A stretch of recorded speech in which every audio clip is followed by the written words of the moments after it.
Bom dia, pessoal. Como foi apresentado aí, eu vou estar falando um pouquinho de empacotamento. E mais ou menos assim a ideia é começar, voltar um tempo um pouco para falar do porquê que as coisas, por que a gente usa essas tecnologias, né? E aí eu gosto sempre de começar falando um pouquinho de mim. Tá aí alguns links, tem meu GitHub, então depois até vocês vão poder ver a demo que está lá no meu GitHub, eu mostro o link para vocês. Como disseram, eu trabalho no Pagar.me e eu vou falar um pouquinho de JavaScript porque, enfim, é o que a gente está usando lá. E aí, bom, o que acontece? Né? As pessoas que vão apresentar para vocês um Module Bundler, muitas delas vão dizer assim, o Webpack é só um Module Bundler. Né? Mal sabe o mal que eles estão fazendo falando isso. Né? Mas aí a pergunta é, né? Beleza, é um Module Bundler, né? Mas o que isso significa? Né? E mais importante do que isso, por que a gente precisa de um Module Bundler? Por que é importante em 2017 a gente estar utilizando isso? E qual é a motivação por trás? Né? Então, vamos voltar um pouquinho. Na Early Web. Né? O Early Web é 2000 para cá. Bom, a gente estava acostumado a fazer isso. Né? XHTML, mais ou menos em 2000.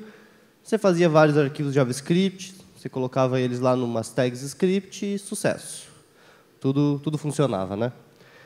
E aí, as coisas, assim, o HTML ele não foi feito para o que a gente usa hoje, né? Na verdade, ele foi feito para diagramar um jornal, em resumo.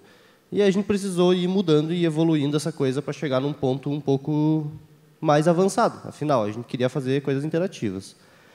E aí, em 2003, um dos primeiros passos aconteceu. Um cara lançou um negócio chamado JSMin, um cara chamado Douglas Crockford, que era meio que um monte de substituição para minificar código JavaScript, né? Coisas que a gente sabe que dá para fazer. E o engraçado de tudo isso é que naquela época, a distribuição do software era engraçada. Né? Para você usar ele, você tinha que se virar pegando um zip, que tinha um arquivo .exe, ou melhor do que isso, né? Você podia pegar o código em C e compilar você mesmo. Se vira aí. Era isso que a gente tinha em 2003. E aí, de repente, a gente se viu fazendo isso. As mesmas coisas, vários arquivos, com uns min.js lá dentro, e era isso que a gente tinha, né? Bom, mas enfim, qual que é o problema disso, né? Ainda existia um problema nisso, né? Muitos arquivos. Muitos arquivos. A gente tinha muitos arquivos. Quando você tinha uma página que já tinha um pouco mais de interatividade, você gostava de separar as coisas em pequenos arquivos, né? Então, você tinha o arquivo da sidebar, o arquivo do menu, o arquivo de um carrossel, alguma coisa assim, e tinha muitos arquivos. E o problema de ter muitos arquivos é que você acaba usando todas as conexões do seu browser. Né? Ainda mais em 2000, 2003, que conexão e internet não era uma coisa muito trivial de se ter, não era uma coisa barata de se ter. Isso adicionava também muito overhead de request, porque você tinha muitos arquivos para baixar, então significava que você precisava fazer várias requisições para baixar esses arquivos. Né?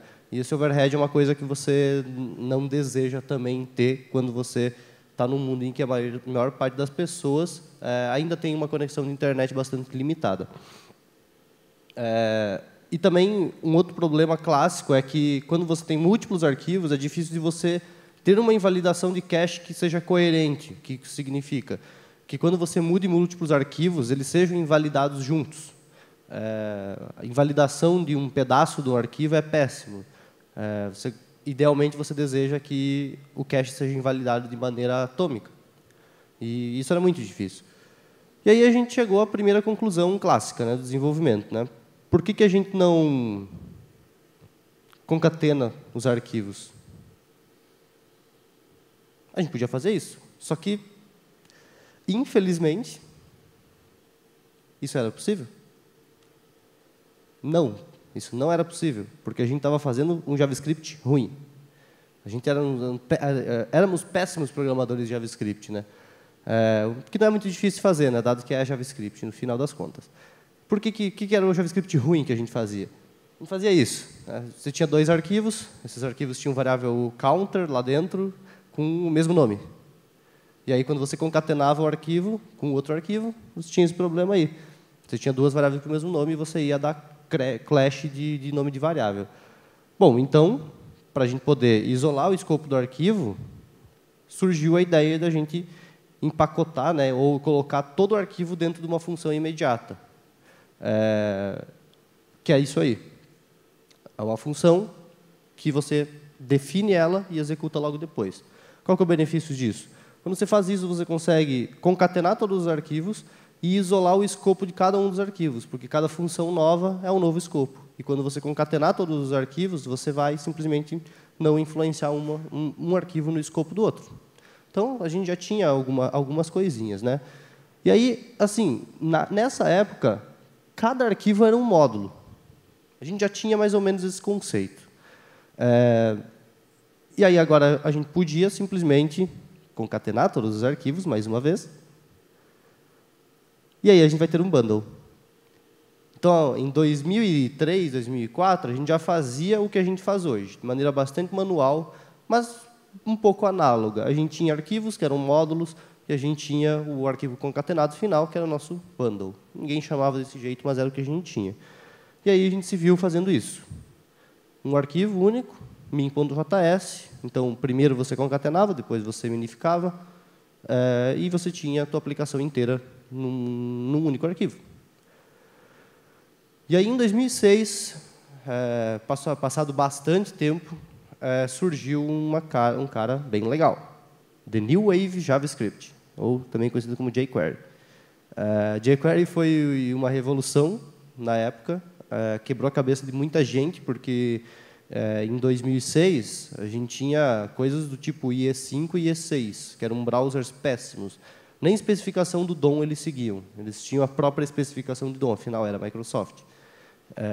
E aí o jQuery veio, primeiro, para facilitar operações no DOM e, em segundo lugar, deixar a compatibilidade entre browsers maior. E aí, como que você usava o jQuery, né? Tinha toda uma documentação, né, bonitinha, tal. E aí, para você usar o jQuery, basicamente, você tinha que baixar ele comprimido e pronto, era isso. Você baixava o jQuery min.js. Cara, o jQuery popularizou o Ajax, né? A gente já vinha fazendo Ajax em 2006. Não era uma coisa trivial, porque, infelizmente, os browsers não seguiam a especificação. Então, num Firefox da vida, você conseguia pegar um objeto da especificação do DOM, que era o XML HTTP request. Enquanto no Internet Explorer, não. Existia uma maneira diferente de carregar. Você tinha que carregar um componente ActiveX dentro do browser. Então, tinha maneiras diferentes de você fazer requisições. E o jQuery popularizou o Ajax porque ele removeu essa coisa de ter implementações diferentes para browsers diferentes. Você podia usar de uma maneira só. Então, eles popularizaram o Ajax dessa maneira. E a segunda coisa que o jQuery trouxe foi um ecossistema de plugins da comunidade. A gente, de repente, começou a ver coisas que você usava e elas se enfiavam dentro do jQuery e você podia usar. Por exemplo, plugins de carrossel, plugins de autocomplete. Tudo isso ele trouxe esse ecossistema. Só que, cara, como tudo que puxa a barra um pouco mais para frente, também trouxe alguns problemas que a gente não sabia que a gente tinha. Afinal, a gente nunca sabe que a gente tem problemas até ter eles, né? E isso foi o quê? Vários arquivos de novo. Mais uma vez, a gente voltou ao problema inicial, que era de ter múltiplos arquivos sendo colocados dentro do seu index HTML. E isso era clássico. Assim, realmente, você tinha Sound, Fancy, Blink e a sua Photo Gallery. E, eventualmente, a sua outra página ia ter tudo isso, só que vai mudar só o seu arquivo da página, que é o seu código.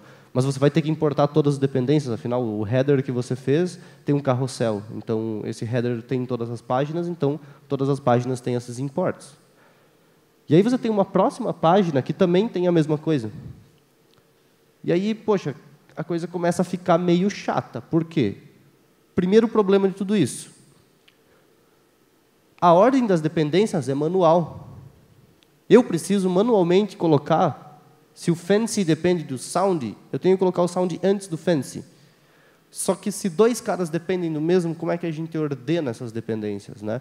Então, a ordem de dependência manual é ruim. E aí você tem o Script Tag Ordering Hell. Era um inferno você conseguir fazer os plugins funcionarem, porque literalmente você ficava reordenando linhas do index para ver se as coisas funcionavam. Não era fácil. E aí, 2007, a gente estava vivendo uma época disso.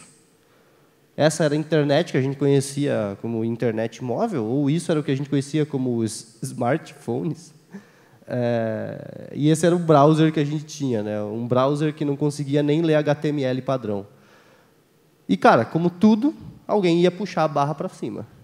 E aí a gente começou a sair disso para isso. E qual que era o grande ponto desse cara? Não é sobre o device físico, a tela touch, mas sim que ele incluía um browser real. Os Nokias, os smartphones Palm Tree, os HP da vida, todas aquelas coisas que chamavam-se de smartphones, eles não tinham um browser real. Eles carregavam uma subespecificação de HTML. Aquilo era péssimo, a experiência do usuário era ruim, você não conseguia acessar a grande parte das páginas simplesmente ver e usar elas, né? Porque os devices tinham potência baixa e a usabilidade deles também não era muito boa. A tela touch trouxe uma grande facilidade. E aí saiu uma notícia em 2008, isso aí, que é assim, iPhone Secret, Web Apps can mimic real apps. Opa, como assim? Quer dizer que a web pode fazer igual aplicativos reais? E aí tem esse clássico exemplo, né? Você tinha aplicativos que pareciam aplicativos de iPhone. Só que, para a gente conseguir fazer aplicativos web parecidos com aplicativos reais, nós precisávamos que a web fosse um pouco mais leve, pelo menos. Nós precisávamos que as páginas fossem um pouco mais smooth. Você precisava que o carregamento não travasse. E era muito comum, né, você abrir uma página web, que como a sua conexão era lenta, ela ia carregando meio torta até que, no momento, dava um flash e tudo estava funcionando. A gente não podia mais fazer isso. A gente queria dar uma experiência para as pessoas ter aplicativo móvel. A gente já estava usando HTTP assíncrono. Dessa maneira. Esse era o nosso uso de HTTP assíncrono na época, né? A gente fazia tudo bem. Isso. It's okay. Era assim que a gente trabalhava, né? A gente fazia só coisa boa com HTTP assíncrono, né? Então vamos continuar, né? Vamos fazer mais single page apps, né? Vamos começar a não recarregar a página, porque o que torna uma aplicação não parecida com uma aplicação de celular, né? Na aplicação de celular você não tem, assim, você não sente que ela recarrega quando você troca de página. A troca de página geralmente ela é bastante sutil, né? E a gente precisava fazer a mesma coisa, só que para isso, no browser, você tem que não recarregar a página. Porque se você recarregar a página, você vai perder tempo, né? Primeiro, você vai perder tempo reinterpretando todo o código, e, em segundo lugar, você vai piscar o conteúdo meio que sem estilo por um tempo. Então, isso também não é interessante.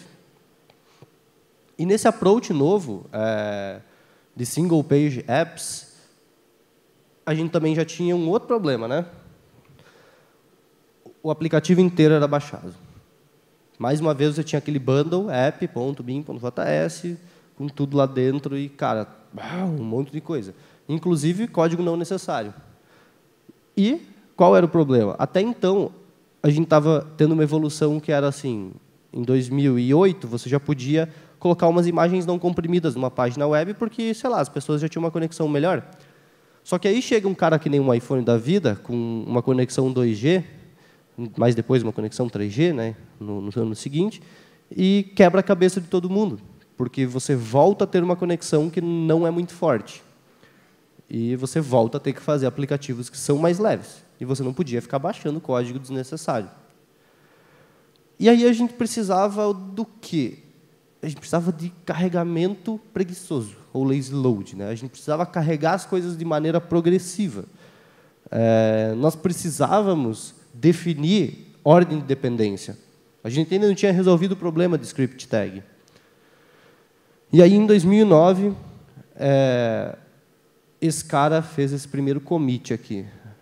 Initial commit, né? James Burke. Esse cara criou um cara chamado R.js.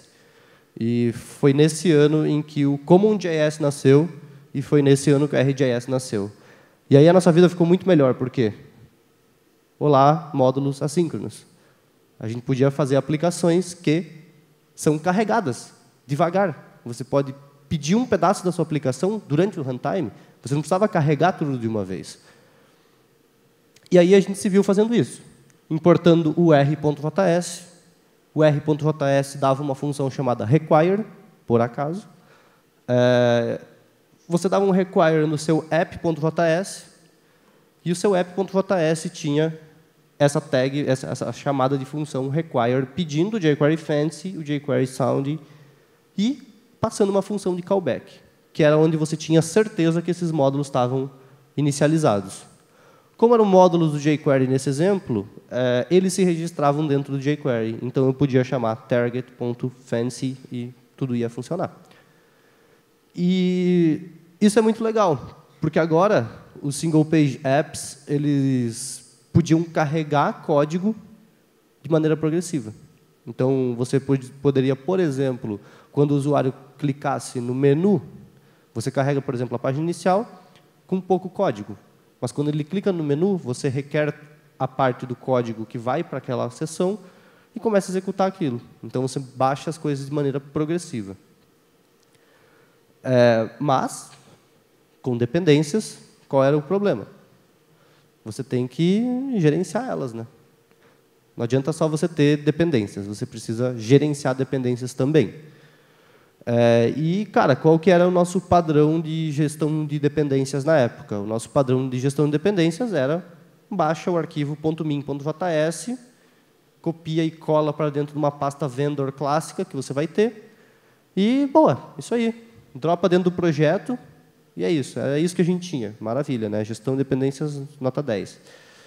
E, cara, controle de versão disso era hard, porque, eventualmente, você baixava um plugin do jQuery que era, sei lá, um fancy da vida, você dropava esse arquivo dentro do seu projeto, 5 meses depois você precisava saber qual versão do plugin você está usando, e você não sabia.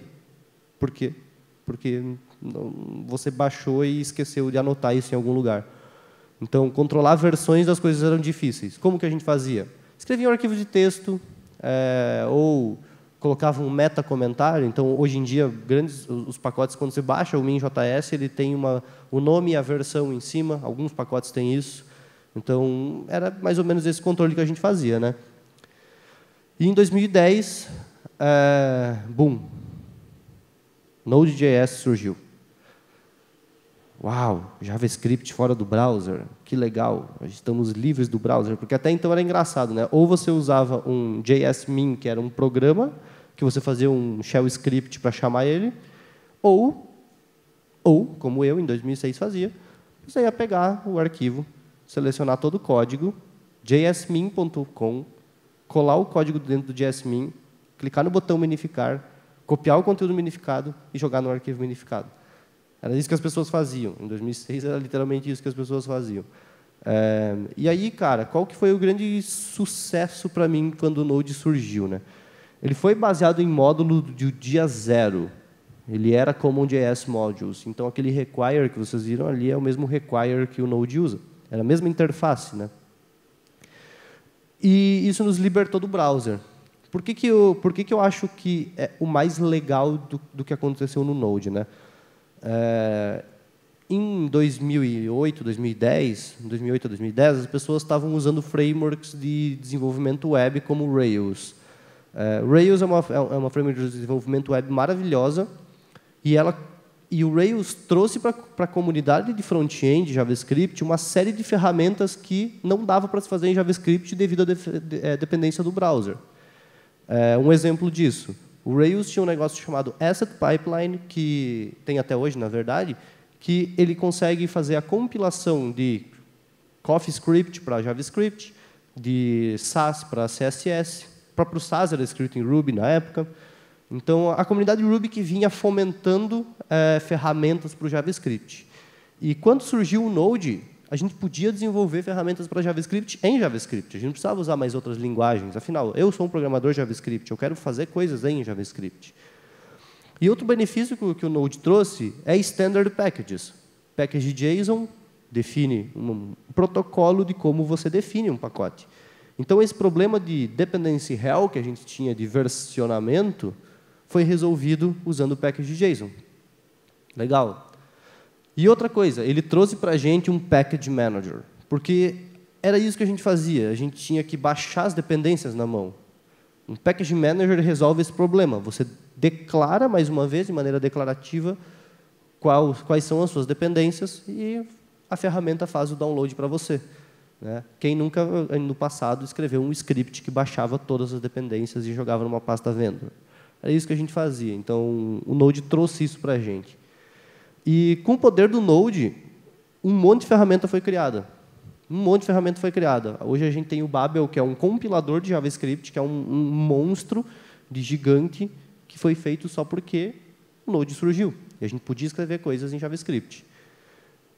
E essas ferramentas elas vieram para resolver os problemas do passado. E elas resolveram muita coisa. Quando, de repente, no mesmo ano, boom, Backbone.js e AngularJS, 2010. Esses dois caras foram lançados para o mundo. E a gente começou a desenvolver coisas grandes, realmente grandes. Porque o problema maior que a gente tinha com o desenvolvimento de JavaScript, que JavaScript é uma linguagem tão aberta que você só não consegue seguir um padrão. Afinal, não tem um padrão. O padrão é como você quer fazer. E as aplicações acabavam não escalando porque a gente não tinha um padrão de escalar aplicações. E quando esses caras surgiram, eles trouxeram para nós, tanto que o Backbone tem esse nome, né, espinha dorsal, porque ele vinha para trazer a espinha dorsal para a sua aplicação. Eles vinham para dar uma estrutura onde você conseguia escalar a sua aplicação. E, de repente, a gente não estava mais escrevendo páginas web. A gente não estava mais programando um jornal. A gente não estava mais fazendo um formulário. A gente estava, sim, criando aplicações inteiras. A gente estava criando aplicações completas, de fato. E aí, em 2012, depois de um monte de scripts, um monte de task managers, task managers a gente precisava, porque, por exemplo, mais uma vez, fazendo um paralelo com Ruby, Ruby tinha o Rake, que era um task manager, que você definia tarefas e você podia rodar tarefas em cima da sua aplicação. Né? Uma tarefa comum, por exemplo. Eu quero fazer o bootstrap de uma nova página dentro do meu sistema. Você podia fazer um script que criasse os arquivos com um boilerplate. Então, isso é uma tarefa comum que você quer fazer. Então, surgiram task managers. E aí, cara, com isso a gente criou extensivos grunt files. A gente criou extensivos gulp files, que eram arquivos para definir os fluxos de deploy, de construção e desenvolvimento da nossa aplicação. Isso a gente fez por muito tempo. Quando, em 2014, The Holy Grail, surgiu um cara aí chamado React. Esse cara explodiu a cabeça de muita gente. Primeiro porque o paradigma de desenvolvimento web do React é completamente diferente. É um paradigma muito diferente do que a gente vinha trabalhando, com Angular, com Backbone, com Ember. E o React se tornou realmente popular. Se tornou bastante popular. A partir de 2014, ele começou a se popularizar pra caramba. E o Webpack teve a sua glória nessa época, porque, apesar do Webpack já existir há algum tempo, ninguém realmente considerável ou de impacto usava ele. E o React veio colocando esse cara no jogo e dizendo, não, pera, essa é a maneira correta da gente desenvolver aplicações e empacotar aplicações. E, para mim, desde então, a gente está indo bem. O desenvolvimento web começou a ficar um pouco mais sano na nossa vida. Um monte de overhead que a gente tinha se foi, aqueles scripts malditos que a gente tinha que desenvolver para empacotar e distribuir a nossa aplicação, foram esquachados dos nossos projetos. A gente começou a usar um sistema ao invés de, por exemplo, com Grunt ou com Gulp, você programar eles de maneira programática, no Webpack você declara o que você quer. É muito mais declarativo e muito menos imperativo. E vamos chegar em 2017 e a gente tem isso. Eu poderia ter mostrado um Grunt file, um gulp file. Eu pulei algumas etapas também, por exemplo, o browserify, etc., que eu nem vou falar. Mas esse arquivo é um arquivo chamado de webpack file ou webpack.config.js. Esse arquivo é o arquivo que declara como o Webpack vai empacotar a sua aplicação. Vocês podem ver que ele, apesar de ser um JavaScript, ele é um arquivo bastante declarativo, né? Vou dar um exemplo aqui. Como que esse arquivo funciona? Como interpretar esse arquivo do Webpack aqui? Bom, você tem um entry, que é o primeiro arquivo da sua aplicação, geralmente era o index.js. É o arquivo por onde o Webpack vai começar a ler o seu programa. Você tem um output, que você vai definir um path e um file name. Então, o path ali, no meu caso, eu estou colocando no dist. E o file name é bundle.js. E aí, eu tenho a declaração de módulo e regras. Dentro do meu módulo, eu tenho regras. E essas regras, elas são as regras que vão dar match nos arquivos. Porque no Webpack, tudo é um módulo. Tudo, inclusive uma imagem. Inclusive uma fonte, inclusive tudo, inclusive CSS. CSS não é mais CSS, é um módulo. E esse array de rules são os caras que definem quais são as regras de match. Então, no meu caso aqui, eu estou dizendo que eu vou testar todos os arquivos JS e vou usar, né, tem um use ali, um array, um negócio chamado de Babel Loader, que eu já explico o que é. A gente vai testar pelos arquivos CSS e a gente vai usar esses loaders. E a gente vai testar por aquele monte de arquivo, é uma regex, e aí a gente vai aplicar um file loader, por exemplo. O que é isso, né? Vamos lá, o que o Webpack é? O Webpack é um module bundler, mais uma vez. O que um module bundler tem que fazer? Qual que é a ideia do module bundler? Bom, esse cara ele vai criar uma árvore de dependências. O que é uma árvore de dependências? Uma árvore de dependências é literalmente você ler um arquivo e toda vez que você encontrar um require dentro dele, você vai carregar o arquivo que foi requerido, como um módulo. E quando você carregar esse arquivo, esse cara vai ter outros requires dentro dele, que você vai carregar os requires desse cara. E conforme você vai carregando recursivamente os requires de arquivo por arquivo, você vai criar uma árvore, como se fosse uma árvore de diretórios, com todos os módulos da sua aplicação. Então, essa é a primeira coisa que o Webpack faz. Interpreta os requires e gera uma árvore de módulos. Essa árvore de módulos ela é interessante porque ela pode conter tantos arquivos de texto quanto arquivos binários, né? Andando pelos imports. E qualquer dependência do seu sistema é um módulo. Qualquer dependência, como eu disse, arquivos de imagem são módulos. E os módulos no Webpack eles são interpretados por loaders. Então, quando eu falo loaders, eu estou falando interpretadores de formato de arquivo. Loaders no Webpack são pacotes do NPM que você pode instalar. Eles não vêm junto com o Webpack, você tem que instalar esses caras. E cada loader é capaz de interpretar um tipo diferente de arquivo. Ou interpretar genericamente um tipo de arquivo, como, por exemplo, um file loader da vida. Os loaders ele têm uma interface standard, então você consegue criar um loader seu se você seguir a interface dele. Loaders recebem um input e eles dão output de um conteúdo transformado. No caso, pode ser um arquivo minificado, pode ser um arquivo compilado para JavaScript, de CoffeeScript para JavaScript, de JavaScript ES6 para ES5. Então, uma demonstração básica, né? Nós temos aí um JSX, que é o arquivo do React, você passa por um Babel Loader, o Babel Loader recebe esse input e joga JavaScript ECMAScript 5.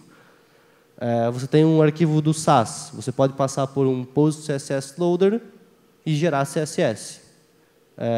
Você tem um arquivo PNG, você pode passar por um URL Loader e ter um Base64 desse arquivo ao invés de um path. Você pode substituir no HTML uma imagem que seria carregada do servidor por uma URL que tem o mesmo conteúdo do arquivo encoded em base64, uma data URL, né? E no final, o Webpack pega tudo isso e gera um bundle.js disso. Os outputs dos loaders, eles podem ser tanto chunks quanto arquivos. O que isso quer dizer? Chunks são módulos de texto. Qualquer arquivo JavaScript, qualquer arquivo CSS, qualquer arquivo que seja texto, ele pode ser carregado e ele é um text module. Os text modules são concatenados dentro do bundle. E os arquivos, os módulos de arquivos, como, por exemplo, uma fonte, que não consegue ser embedada dentro de um arquivo, elas são emitidas dentro do diretório de output. Por isso que você tem naquele arquivo você tem uma definição de output dir e o nome do bundle, né? Porque dentro do output as imagens vão ser emitidas. Tem uma cacetada de loaders no Webpack. URL loader, file loader, JSON loader, script loader, coffee loader, HTML loader. Tem loader pra caramba. Tem inclusive loader que consegue receber um arquivo PNG, aplicar uma compressão definida nesse arquivo e emitir um arquivo no diretório de output otimizado. E o mais interessante, os loaders podem ser encadeados um no outro, que a gente chama de piped. Você pode ligar um no outro. E como isso funciona? No caso aqui desse cara do CSS, eu estou usando dois loaders, né? Um CSS loader e um style loader. Como que funciona, né? Quem que recebe o input primeiro? Normalmente você leria da esquerda para a direita, né? Infelizmente o pessoal resolveu fazer o contrário. Então, quando o arquivo CSS chegar dentro, for interpretado pelo Webpack, primeiro ele vai passar o input para o CSS loader. O CSS loader vai fazer alguma coisa e vai entregar o output. E o Webpack vai redirecionar esse output para dentro do style loader. E o style loader vai fazer alguma coisa e aí o Webpack vai enfiar isso no bundle de algum jeito. O que o Webpack traz mais para nós? Lazy Module Loading. O RJS já tinha isso. Split Bundles. Aquele problema que a gente tinha de ter um app.js gigante que você baixa a aplicação inteira, você não precisa fazer isso necessariamente com Webpack. Você pode fazer split bundles. Você pode fazer vários bundles.js e carregar eles de maneira progressiva. Você pode fazer builds incrementais. Porque, por exemplo, quando você tem um cara que nem Gulp ou Grunt, toda vez que você salva o arquivo, você precisa rebuildar a sua aplicação inteira. Como o Webpack faz um build em memória, você consegue criar uma build incremental. Ou seja, quando você salva o arquivo, só aquele arquivo é recompilado e não todos os outros arquivos são. Então, você consegue ser muito mais rápido no desenvolvimento. Você consegue fazer substituição quente de módulos, o Hot Module Replacement. O que isso significa? Imagina se você pudesse, em produção, puxar um módulo novo e forçar com que todos os seus clientes atualizem naquele momento. Você consegue fazer isso. Ou melhor, que tal se você conseguisse entregar um update incremental sobre o seu aplicativo? Se você entregasse um bundle inicial e no momento que você precisa fazer a atualização do seu programa, você baixe só a diferença do bundle atual, só as diferenças. Você vai carregar muito menos conteúdo. Então, você consegue fazer essa substituição de módulos a quente. Bom, o que tudo isso significa? Que a gente precisa fazer uma demo para mostrar como tudo isso funciona. Bom, para fazer essa demo, eu tenho um repositório que eu criei, e eu vou botar o link aqui para vocês darem uma olhada. Esse é o link aqui. Opa, espera aí que não está aparecendo para vocês.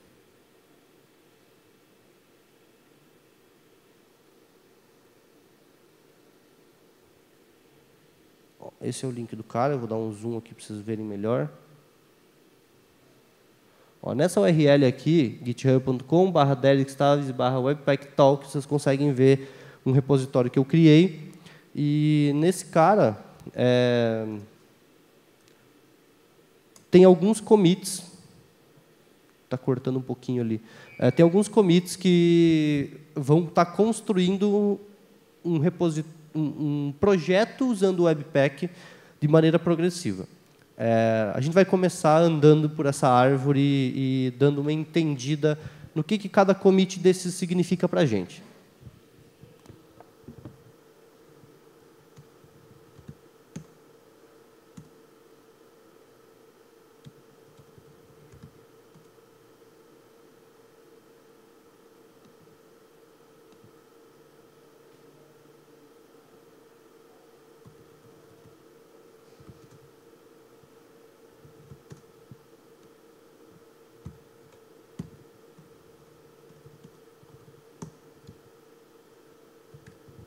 Bom, o que a gente tem aqui, né? A princípio, eu criei um index HTML que importa um /dist/bundle.js. Temos aqui um index.js que tem um document write de each works só. E é um exemplo mínimo para a gente saber se o nosso Webpack está funcionando. Aqui eu tenho meu Webpack config. Então, ele é muito mais simples do que aquele outro, porque eu não estou usando nenhum loader. JavaScript é interpretado automático pelo Webpack, você não precisa necessariamente definir um loader para isso. E aqui eu estou carregando então o meu index.js e definindo que no diretório dist vai ter um arquivo chamado bundle, que é o meu bundle final. Para você usar o Webpack, você precisa só instalar ele. Então, npm install Webpack e você vai ter um cara na sua linha de comando chamado Webpack, que quando você rodar uma vez, ele vai emitir o arquivo. Então, agora eu compilei o meu programa. Dentro do diretório dist, a gente pode conferir um arquivo chamado bundle. Esse arquivo aqui, ele tem esse texto feio, estranho, né, que é um bootstrap do Webpack. O que significa esse cara aqui? Bom, esse primeiro pedaço do código, ele basicamente é a implementação do R.js, em resumo. Ele vai gerar uma função chamada Webpack Require, que na verdade é o nosso require clássico. E vai fazer um cache de módulos. E aqui vocês vão ver um zero. Esse zero aqui, ó, ele é o nosso módulo número 0. Como que o Webpack faz o empacotamento das coisas? Aqui tem um array. Nessa linha aqui tem um arrayzinho, que vocês conseguem ver, nessa última linha, nesse último caractere.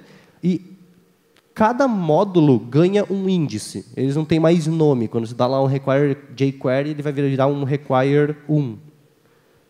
Por que foi feito desse jeito? Porque cada módulo no Webpack, dentro do bundle, ele é uma função que recebe module e exports, e é uma função que é o módulo em si. E todos os requires vão ser substituídos por um require, por exemplo, 0, que é o índice dessa função no array. Então, os seus módulos estão todos dentro de um array. E é isso que a gente tem. Então, se a gente rodar esse cara aqui, rodar um HTTP server dentro do dist, acho que não é dentro do dist, não, é no ponto. It works. Nosso document write funciona e it works.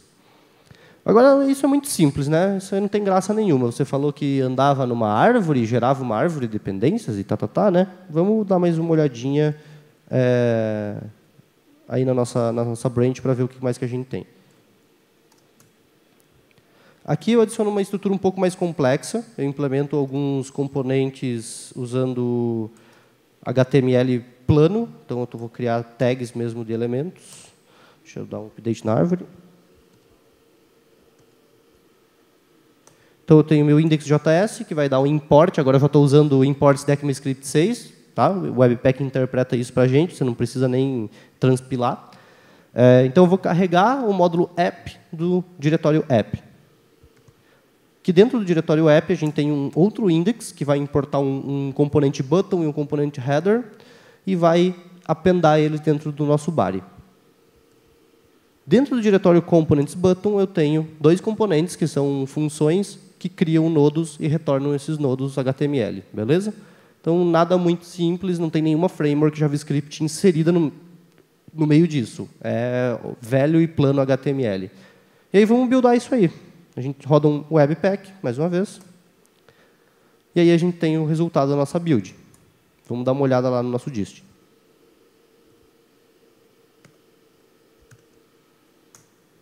Bom, esse é o bundle novo. Aí vocês começam a ver que tem mais umas outras coisas que o Webpack acabou criando. E o nosso módulo 0, agora ele recebe mais algumas outras coisas que não são do escopo agora, mas, em resumo, vocês conseguem ver que ele está fazendo um import aqui dentro. Ele está dando um require no índice 1 dessa array, que é o nosso módulo inicial, nosso primeiro módulo que a gente requer. Ele faz um require no número 2 também. Então, é isso aí. E aqui ele faz o append no nosso body, certo? Então vai ter 2 caras aí. E mais para baixo a gente tem o módulo número 1, que é o require 1, e a gente tem o módulo número 2, que é o require 2, que basicamente é aquele código. Vocês estão vendo como isso é literalmente o que a gente fazia no passado? Wrapar o código dentro, o módulo dentro de uma função, e depois concatenar tudo num bundle, só de uma maneira um pouco melhor, já incluindo o R.js dentro disso. Isso é muita evolução do que a gente fazia no passado, a gente aprendeu tudo isso e a gente colocou dentro de um programa que você declara o que você quer e ele faz para você. E o nosso Webpack config continua igual, tá? Nenhuma alteração até agora. Como eu tenho um pouquinho de tempo, eu vou passar alguns commits para frente, mas vocês podem olhar o repositório em casa. E eu vou mostrar mais algumas outras features, como, por exemplo, o lazy loading.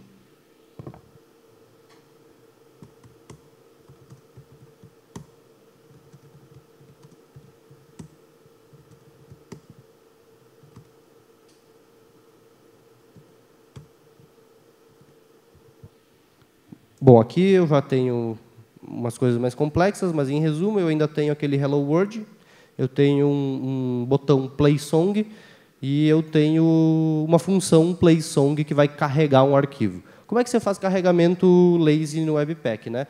Você pode usar esse require.ensure, você passa o nome do módulo e uma função de callback, exatamente igual o nosso amigo R.js. E nessa função de callback, você é garantido que o require que você fizer dentro vai funcionar e vai ser síncrono. Porque o require, a princípio, ele é síncrono, né? Ele não tem uma callback. E aí você consegue carregar um arquivo MP3 via Webpack. Por que é bom você carregar tudo via Webpack? Você poderia, por exemplo, criar um loader que passe esse arquivo MP3 por um compressor padrão e ter todos os arquivos MP3 da sua página comprimidos com o mesmo compressor. Você pode requerer todos os arquivos PNG da sua página e comprimir eles também. Então, no Webpack, tudo tem que ser um módulo. Do CSS, do HTML ao JavaScript, das imagens aos áudios. Qualquer coisa é um módulo, e é bom que seja, porque você deixa o Webpack fazer algumas coisas legais. Vocês estão vendo aqui do lado que os arquivos estão ganhando esses nomes estranhos, tipo F20C99BAE, é um nome estranho, né? .png e .mp3. Por que isso existe?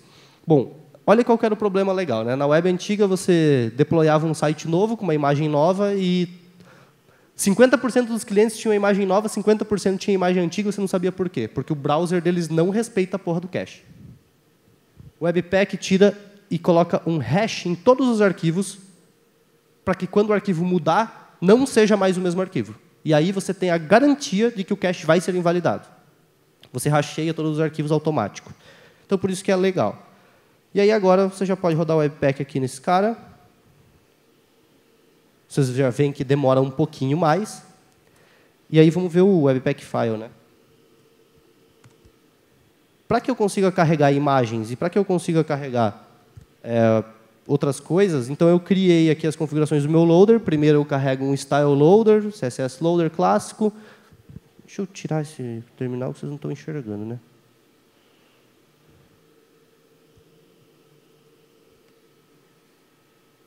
Aí, agora vocês estão. Beleza, aqui então eu tenho esses caras aqui, eu tenho as minhas regras e eu estou dizendo que eu vou usar o file loader para carregar PNG, JPEG e SVG.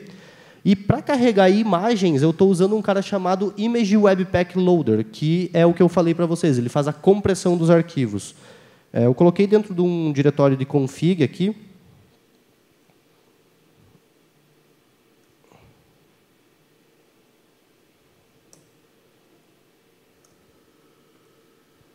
O build config está dentro do build config.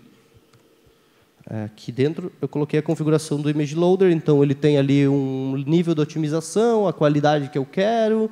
Quando for SVG, eu quero que você use esses plugins para remover algumas coisas.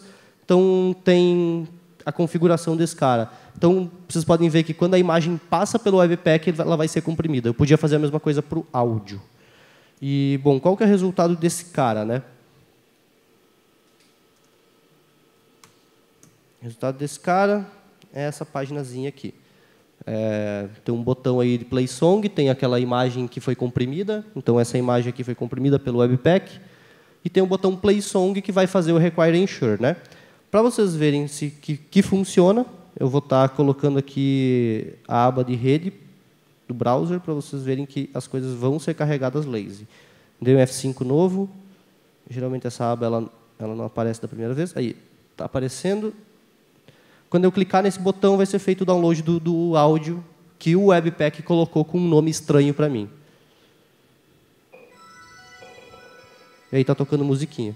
E essa música foi carregada de maneira assíncrona.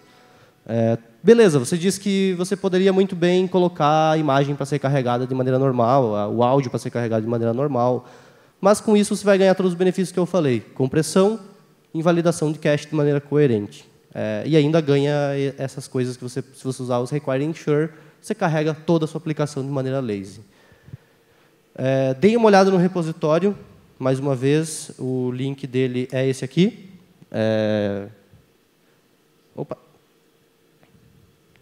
Da github.com, Derek Stave Webpack Talk. Dê uma olhada nesse cara.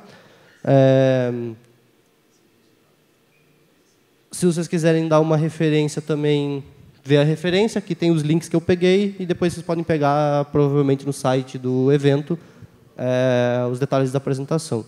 E o que eu tinha para dizer era isso. Se vocês têm perguntas, fiquem à vontade aí. Obrigado.